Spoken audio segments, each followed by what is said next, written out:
بسم اللہ الرحمن الرحیم۔ السلام علیکم میرے پیارے دوستوں، میرا نام ہے لطیف پرو ٹی وی یوٹیوب چینل میں خوش آمدید تمام دیکھنے اور سننے والوں کو۔ تو میرے پیارے دوستوں، ہم آج جس ٹاپک پر بات کریں گے وہ بات کریں گے کاروباری پریشانی کبھی نہ آئے۔ تو لہٰذا اس متعلق آپ نے یا مقصد کا الفاظ پڑھنا ہے اور المقصد بھی پڑھ سکتے ہیں، دونوں طریقوں سے درست ہے۔ تو لہٰذا یہ کبھی کاروبار میں پریشانی میں مبتلا نہیں ہوگا۔ تو لہٰذا یہ آپ نے اس میں نماز پڑھنے کے بعد ایک تسبیح پڑھنی ہے، اور تسبیح پڑھنے کے بعد ہاتھ اٹھا کر اللہ تبارک و تعالیٰ کی ذات کے سامنے آپ نے دعا کرنی ہے۔ یا مقصد بھی پڑھ سکتے ہیں اور المقصد بھی پڑھ سکتے ہیں۔ تو لہٰذا اس کا معنی بھی انصاف کرنے والی ذات بنتی ہے۔ تو لہٰذا پیارے دوستو، اس کا پاکیزگی نفس اور دفع خیالات پریشانی اور کاروبار کرنے والا کبھی نفسیاتی خواہش سے مغلوب نہیں ہوگا۔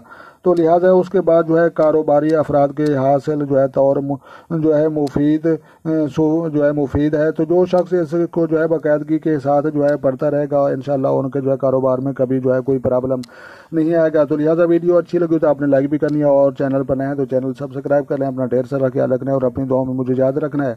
تو لہٰذا ملتے ہیں کسی نیکسٹ ویڈیو میں، تب تک دیکھنے اور سننے والوں کو میری طرف سے السلام علیکم ورحمۃ اللہ جناب۔